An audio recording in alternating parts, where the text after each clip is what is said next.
اعوذ باللہ من الشیطان الرجیم، بسم اللہ الرحمن الرحیم۔ آج ہم لوگوں نے مسئلہ نمبر 457 سے پڑھنا ہے، ٹھیک ہے۔ اس میں سب سے پہلے کہہ رہے ہیں کہ عورت کے حیض سے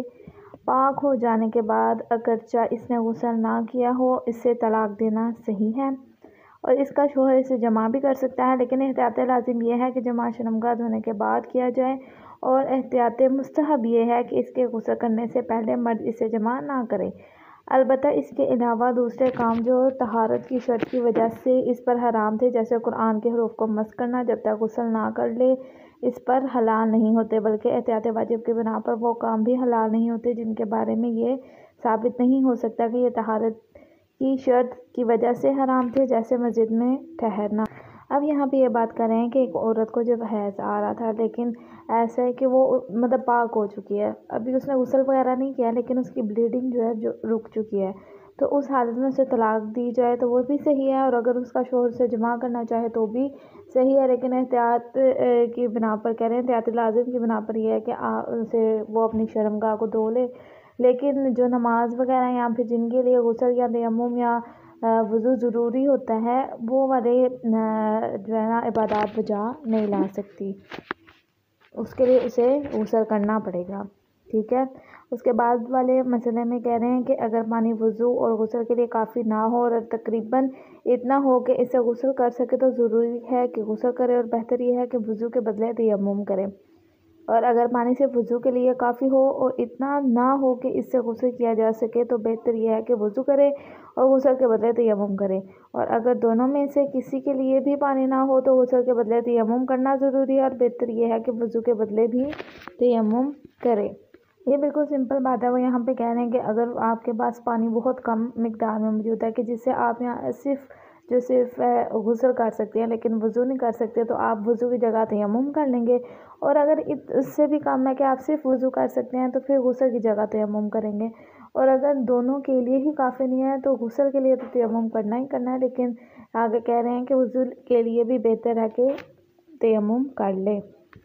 اس کے بعد والے مسئلے میں کہہ رہے ہیں جو نمازیں عورت نے حیض کی حالت میں نہ پڑھی ہوں ان کی قضا نہیں ہے،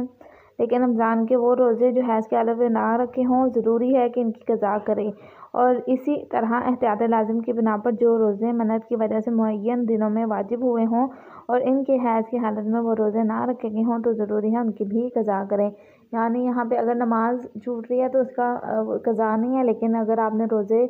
رمضان میں آپ کی ڈیٹ آ گیا تو اس میں جو روزے چھوٹ رہے ہیں ان کی قضا کرنی ہے، ضروری ہے۔ اس کے علاوہ اگر آپ نے کوئی منت رکھی تھی لیکن آپ کے حیض آ گئے تو پھر وہ جو منت کا روزہ تھا نا، وہ بھی اس کی بھی قضا کرنا ضروری ہے، کیونکہ آپ کو پتہ ہے منت کے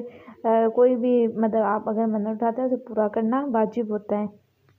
اس کے بعد والے مسئلے میں کہنا ہے کہ جب نماز کا وقت آ جائے اور عورت کو معلوم ہو کہ اگر وہ نماز پڑھنے میں دیر کرے گی تو حیض ہو جائے گی، تو ضروری ہے کہ فوراً نماز پڑھے، اور اگر اسے فقط احتمال ہو کہ نماز میں تاخیر کرنے سے وہ حیض ہو جائے گی تب بھی احتیاط لازم کی بنا پر یہی حکم ہے، یعنی اسے لیٹ نہیں کرنا چاہیے۔ اگر اسے اپنے دنوں کا تو پتہ ہے کہ بھئی مجھے اس ڈیٹ کو آ رہے ہیں، تو وہ پھر اگر ظہر کی یا مغرب کی نماز جو بھی ہے اسے اول وقت میں نماز پڑھ لے، تاخیر نہ کرے۔ اس کے بعد والے مسئلے میں کہنا ہے کہ اگر عورت نماز پڑھنے میں تاخیر کرے اور اول وقت میں سے اتنا وقت گزر جائے جس میں ایک نماز تمام مقدمات جیسے کہ پاک لباس کے انتظام اور وضو کے ساتھ انجام دی جا سکے، اور پھر اسے حیض آ جائے تو اس نماز کی قضا اس عورت پر واجب ہے، کیونکہ اس نے کیا کیا، تاخیر کی ہے، جبکہ وہ نماز پڑھ سکتی تھی، اس کے پاس اتنا ٹائم تھا، لیکن پھر بھی اس نے کیا کیا، نماز نہیں پڑھی، تو پھر جو نماز اس کی چھوٹ جائے گی اس پہ اسے قضا کرنا ضروری ہے۔ آگے کہہ رہے ہیں بلکہ اگر وقت آنے کے بعد اتنا وقت گزرا ہو کہ ایک نماز وضو یا غسل بلکہ تیمم کر کے بھی پڑھ سکتی تھی اور نہ پڑھی ہو تو احتیاط واجب کی بنا پر ضروری ہے کہ اس کی قضا کرے۔ اب یہاں تک کہہ رہے ہیں کہ اگر اتنا زیادہ وقت نہیں تھا لیکن اتنا وقت تھا کہ وہ جو ہے یا تو غسل وضو یا تیمم بھی، اتنا وقت بھی تھا کہ تیمم کر کے نماز پڑھ سکتی تھی لیکن اس نے نہیں پڑھی، تو بھی اس پہ کیا ہے، ضروری ہے کہ وہ اسے اس کی قضا کریں، چاہے وہ وقت اتنا ہی کم تھا کہ جس میں دوسری شرائط حاصل نہیں کی جا سکتی تھی۔ ایک منٹ، یہاں سے دوبارہ کہہ رہے ہیں کہ اس کی قضا کرے چاہے وہ وقت اتنا کم تھا کہ جس میں دوسری شرائط حاصل نہیں کی جا سکتی تھی، لیکن جلدی پڑھنے اور ٹھہر کر پڑھنے اور دوسری باتوں کے بارے میں ضروری ہے کہ اپنی کیفیت کے مطابق نماز پڑھیں۔ مثلا اگر ایک عورت جو سفر میں نہیں ہے اول وقت میں نماز ظہر نہ پڑھے تو اس کی قضا اس پر اس صورت میں واجب ہوگی جبکہ حدث سے طہارت حاصل کرنے کے بعد 4 رکعت نماز پڑھنے کے برابر وقت اول ظہر سے گزر جائے اور وہ حائض ہو جائے۔ اس وقت کے لیے جو سفر میں وہ طہارت حاصل کرنے کے بعد 2 رکعت نماز پڑھنے کے برابر وقت گزر جانا بھی کافی ہے۔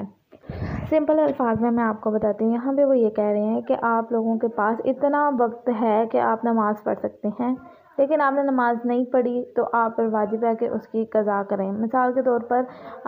ظہر کا ٹائم ہوا ہے، ٹھیک ہے، اب بھی ظہر کے ٹائم کے بعد آپ کو آدھا گھنٹے بعد لگا لیں آپ کو حیض آ گیا، لیکن آپ نے جو آدھا گھنٹہ وہ تاخیر کیا نا، اس میں آپ نماز پڑھ سکتی تھی لیکن آپ نے نہیں پڑھی، تو وہ کیا ہو جائے گی؟ آپ کی نماز قضا ہو جائے گی۔ اسی طرح اگر 10 منٹ بھی آپ نے مطلب اتنا ٹائم آپ کے پاس تھا کہ آپ وضو کر کے آرام سے ٹھہر کے بھی نماز پڑھ سکتے تھے لیکن آپ نے نماز نہیں پڑھی، تو بھی آپ پہ یہ ہی ہے کہ آپ اس کی قضا کریں۔ باقی سمپل بات بس یہی ہے۔ اس کے بعد کہہ رہے ہیں کہ اگر ایک عورت نماز کے آخر وقت میں خون سے پاک ہو جائے اور اس کے پاس اندازاً اتنا وقت ہو گیا غسل کر کے ایک یا ایک سے زائد رکعت پڑھ سکے تو ضروری ہے کہ نماز پڑھے، اور اگر نہ پڑھے تو ضروری ہے اس کی قضا بجا لائیں۔ جی یہاں پہ بھی بالکل سمپل بات کریں کہ اب مطلب حیض کے بعد اسے حیض ختم ہو گیا ہے، اسے یقین ہے کہ اب میرا مطلب مجھے بلیڈنگ نہیں ہو رہی بالکل، ٹھیک ہے، اور نماز کا ٹائم ہونے والا ہے، ختم ہونے والا ہے، تو وہ اتنا ٹائم ہے کہ وہ بس غسل کر کے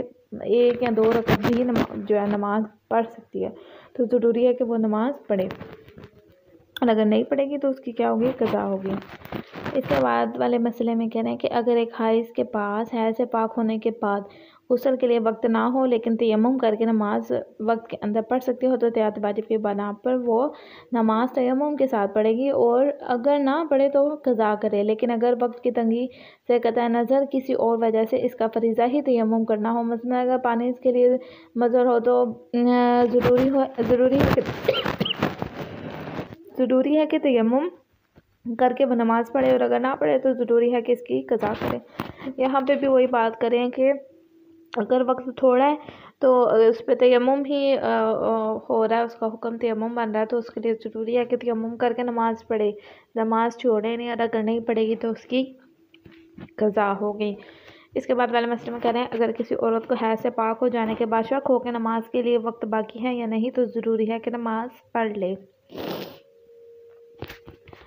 یعنی وہ اپنے شک کی پرواہ نہیں کرے اور اپنی جو ہے نماز کو بجا لائے۔ آگے اگر کوئی عورت اس خیال سے نماز نہ پڑھے کہ حدث سے پاک ہونے کے بعد 1 رکعت نماز پڑھنے کے لیے بھی اس کے پاس وقت نہیں ہے لیکن بعد میں سے پتہ چلا کہ وقت تھا تو نماز کی قضا بجا لانا ضروری ہے، یعنی اسے یہ لگ رہا تھا کہ شاید میں غسل کروں یا نماز پڑھنے لگوں تو میرا ٹائم ختم ہو جائے گا، لیکن اسے بعد میں پتہ چلا کہ نہیں ٹائم بچ جانا تھا، میں پڑھ سکتی تھی، تو اس کے لیے اسے کیا کرنا ہوگا؟ وضو، اس کو اپنی نماز بجا لانی ہوگی، اس کی قضا بجا لانی ہوگی۔ حائض کے لیے مستحب ہے کہ نماز کے وقت اپنے آپ کو خون سے پاک کرے اور روئی اور کپڑے کا ٹکڑا بدلے اور وضو کرے، اور اگر وضو نہ کر سکے تو تیمم کرے اور نماز کی جگہ پر رک کے بیٹھ کر ذکر، دعا اور صلوات میں مشغول ہو جائے۔ یہاں پہ کہہ رہے ہیں کہ وہ یہ چیز مستحب ہے کہ اگر آپ نے مطلب حیض کے دنوں میں حائض ہیں تو آپ وضو وغیرہ کر کے یا تیمم جو بھی آپ پہ اس وقت حکم ہے، آپ جو ہے بیٹھ کے دعا مناجات کریں یا دوسری دیگر عبادات انجام دیں، صلوات پڑھ لیں، یہ کیا ہے؟ یہ مستحب ہے۔ اس کے بعد کہہ رہے ہیں کہ حائض کے لیے قرآن مجید کا پڑھنا اور اسے اپنے ساتھ رکھنا اور اپنے بدن کا کوئی حصہ اس کے الفاظ کے درمیانی حصے سے مس کرنا، نیز مہندی یا اس جیسی کسی اور چیز سے حساب کرنا بعض فقہا کے قول کے مطابق مکروہ ہے، ٹھیک ہے، یہ چیزیں کیا ہے؟ مکروہ ہیں، کہ قرآن پڑھنا اور پڑھ سکتے ہیں لیکن یہ کیا ہے؟ یہ مکروہات میں شامل ہے، اور اس کے اگر الفاظوں کا ہاتھ لگانا، اپنے پاس رکھنا یا مہندی لگانا، یہ ساری چیزیں کیا ہے؟ عورت کے لیے مکروہ ہیں، حائضہ عورت کے لیے مکروہ ہیں، ٹھیک ہے۔ آگے ہم حائض کی قسمیں جو ہیں یہ پڑھنا شروع کریں گے، لیکن میں چاہوں گی کہ آپ ایک بار اسے پہلے سے خود پڑھ کے آئیں تاکہ، اور